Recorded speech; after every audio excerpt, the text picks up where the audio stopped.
Good morning students. तो आज मैं आप लोग को मैनेजमेंट अकाउंटिंग में मैनेजमेंट अकाउंटिंग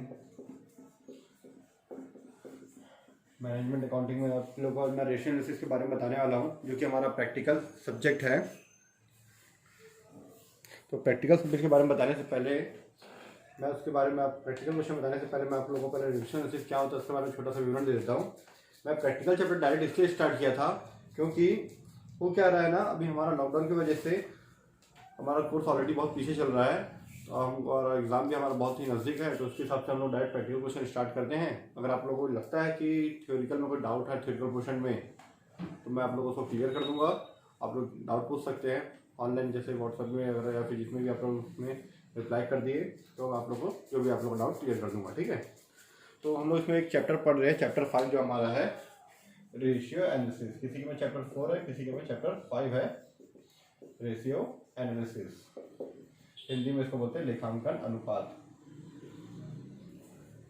अनुपात विश्लेषण, सॉरी, लेखांकन अनुपात भी बोला जाता है या फिर अनुपात विश्लेषण भी बोला जाता है। अनुपात विश्लेषण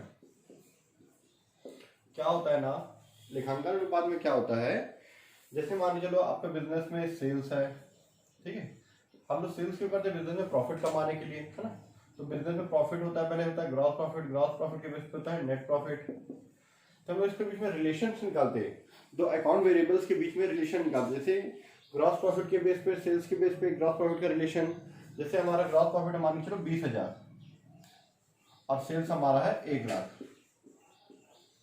ठीक है।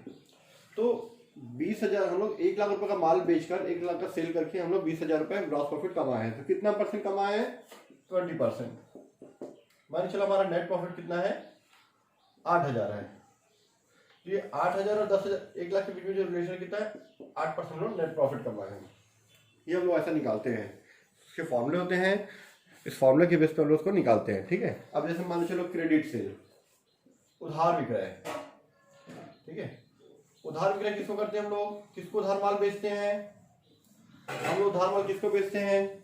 जिसको उधार माल बेचते हैं हम बिजनेस में, जिसको उधार सेल करते हैं, क्रेडिट सेल करते हैं, उसको बोलते हैं डेटर्स, हिंदी में देनदार, इंग्लिश में डेटर्स, ठीक है। तो डेटर्स से क्रेडिट सेल का रिलेशन निकाला जाता है इसमें, ठीक है। वैसे ही होता है क्रेडिट परचेज,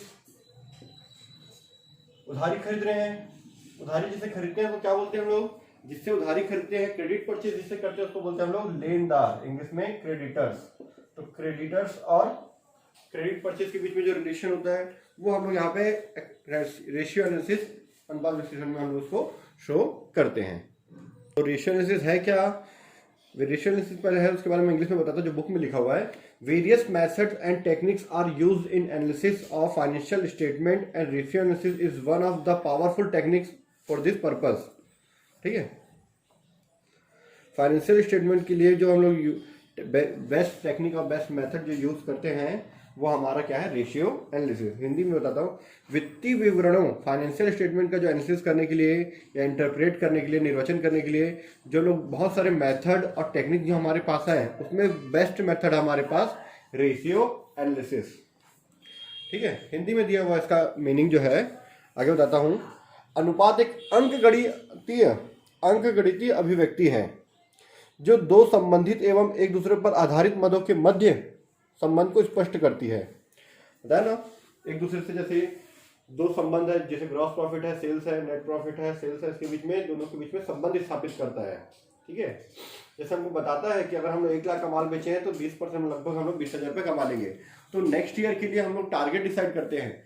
फ्यूचर में जैसे हम लोग ये मालूम है कि हम लोग 20% कमा लेते हैं, तो हम फ्यूचर में ये डिसाइड करेंगे कि अगर हम 2,00,000 का बेचे तो कितना कमाएंगे। और हमारा टारगेट भी रहेगा कि हमारा खर्चे कम से कम हो, हमारा कॉस्ट कम से कम आए और हमारा ग्रॉस प्रॉफिट ज़्यादा से ज़्यादा हो। जैसे ये 20% है तो हम चाहेंगे नेक्स्ट ईयर ये 22, 23, 25% हो जाए। फिर उसके बाद ज़्यादा हमारा ग्रॉस प्रॉफिट ज़्यादा से ज़्यादा बढ़े, ठीक है। ये 20,000 जो हमारा ग्रॉस प्रॉफिट आ रहा है उससे हमारा हम चाहेंगे कि 40,000 हो, 50,000 हो, लाखों में हमारा बिजनेस ग्रो करे, है ना। तो ये क्या होता है? रेशियो एनालिसिस जो है दो मात्राओं के बीच, दो क्वांटिटी के बीच में रेशियो बताता है, ठीक है, अनुपात बताता है, परसेंटेज बताता है, और क्या बनना चाहिए आप लोगों को, पर रेशियो हो गया, परसेंटेज हो गया, ठीक है। उनके बीच में कंपेयर करता है, ये चीजें लगभग इसमें रेशियो अनुपात निकालता है, प्रतिशत निकालता है, उनके बीच में तुलना करता है। ये सब हम लोग मैनेजमेंट अकाउंटिंग में हम लोग पढ़ते हैं, ठीक है। तो इसके मैं कुछ प्रैक्टिकल क्वेश्चन आपको सॉल्व करके बताता हूँ कि कैसे हम लोग को सॉल्व करते हैं हम लोग। तो मैं क्वेश्चन नंबर 1 आपको सॉल्व करके बताता हूँ मैनेजमेंट अकाउंटिंग का। फर्स्ट क्वेश्चन जो हमारा रेशियो एनालिसिस का है वो आप लोग को मैं बताता हूँ ना।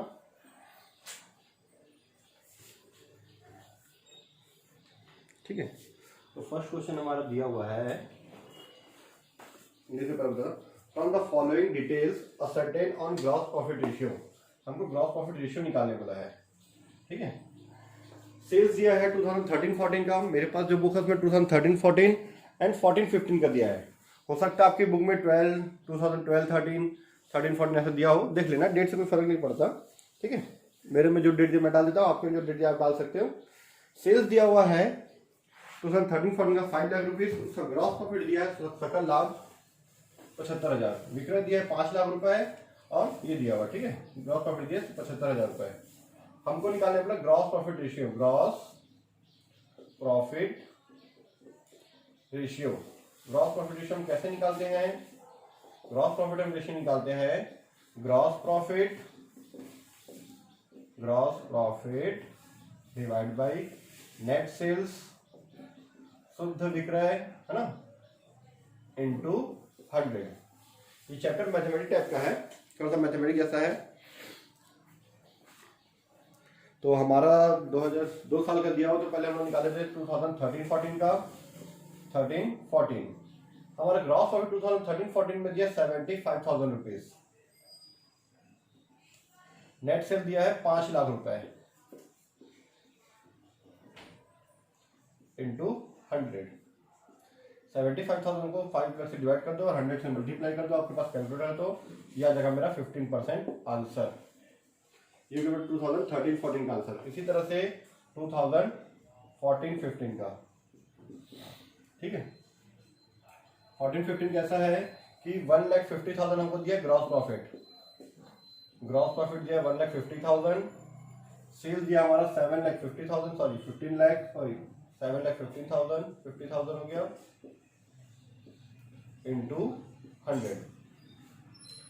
अब मैं इसको से डिवाइड करके 100 से मल्टीप्लाई करूंगा तो मेरा आ जाएगा 20%, मेरा ग्रॉस प्रॉफिट का आंसर आ गया। ये इस तरह से निकालते हैं हम लोग ग्रॉस प्रॉफिट रेशियो, ठीक है। तो आप लोगों को क्लियर हुआ ग्रॉस प्रॉफिट रेशियो कैसे निकाला जाता है ना। अगर ग्रॉस प्रॉफिट नहीं दिया, इसके बदले में अगर हमको कॉस्ट दिया है, सेल दिया है अगर और कॉस्ट दिया है, विक्रय दिया हुआ उसका लागत दिया है, जो माल बेचे उसकी लागत दिया है, तो आप विक्रय से बेचे गए माल की लागत को आप घटा दो, माइनस कर दो, तो आपका सकल लाभ निकल जाएगा, ठीक है। वही है हमारा नेट सेल में, अगर हम लोग कॉस्ट ऑफ गुड्स सोल्ड को माइनस कर देते हैं तो हमारा ग्रॉस प्रॉफिट निकल जाता है, ठीक है। इसी बेस पे हमारा क्वेश्चन नंबर 2 है, मैं आप लोगों को बताता हूँ क्वेश्चन नंबर 2 कैसे सॉल्व करेंगे, ठीक है। इसको मैं मिटा देता हूँ, आप लोग लिख लेना।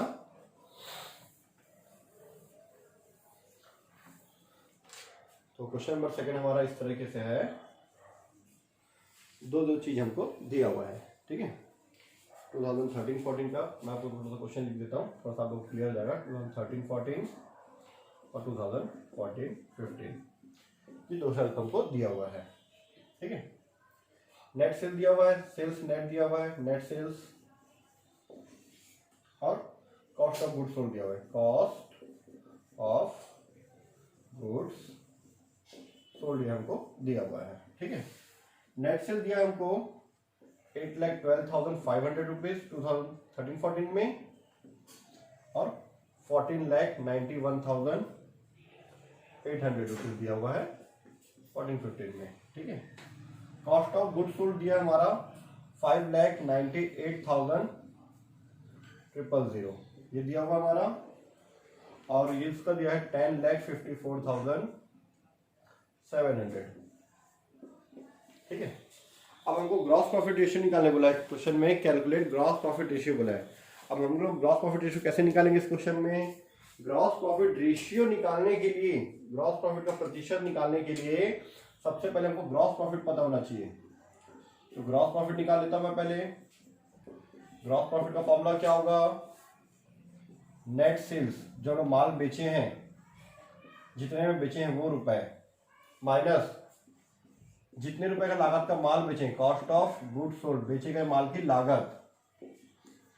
ठीक है, कहने का ये मतलब है हम लोग 5,98,000 5,98,000 का जो सामान है, जो लागत है, इतने रुपए का हमको पड़ा था पूरे बनाने का या पूरे खरीदने का, जो भी खर्चा पूरे खरीद के बनाने का पूरे खर्चे 5,98,000 का हमको पड़ा था, जिसको हम लोग 8,12,500 रुपए में सेल कर रहे हैं। 8,12,500 रुपीज में इसको सेल कर रहा हूं मैं। ठीक है, अगर मेरा 5,98,000 रुपीज में 5,98,000 रुपीज में मेरा सामान बनता है और मैं उसको 8,12,500 रुपीज में अगर मैं इसको सेल कर दूं तो मेरा ग्रॉस प्रॉफिट कितना आएगा।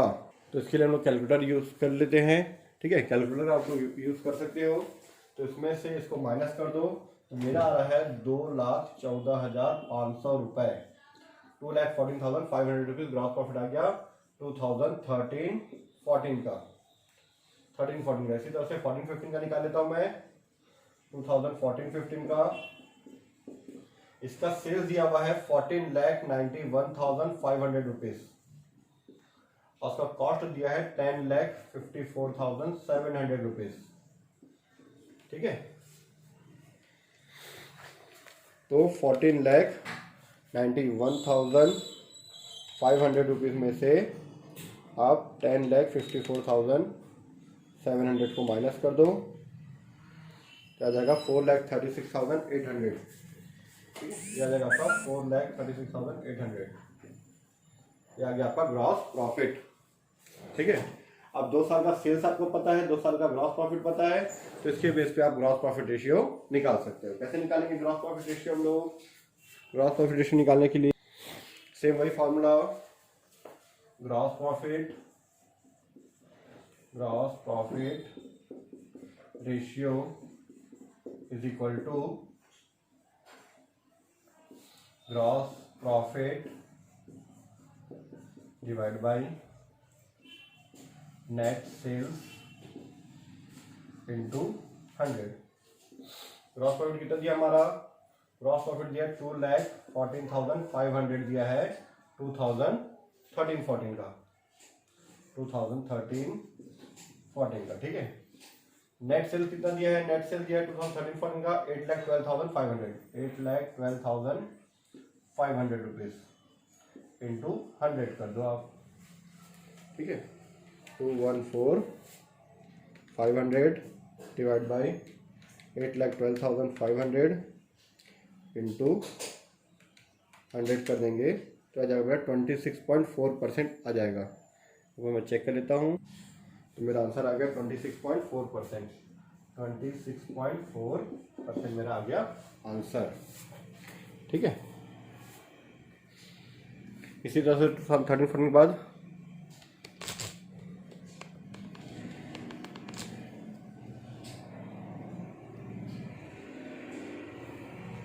13-14 के बाद मैं निकालता हूँ 2014-15 का। 2014-15 का। ठीक है, 14-15 में हमारा ग्रॉस प्रॉफिट दिया है 4,36,800। हमारा नेट सेल दिया हुआ है 14,91,800। ठीक है, दिया हुआ हमारा।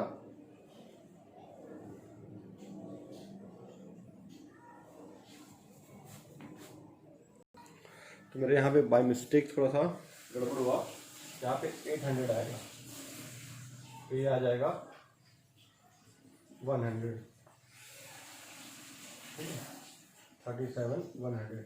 मैंने इसको 8 को 5 लिख दिया था। ठीक है, इंटू 100 कर दो आप, तो आपका आ जाएगा 29.3% है, तो 30% लिख सकते हो आप।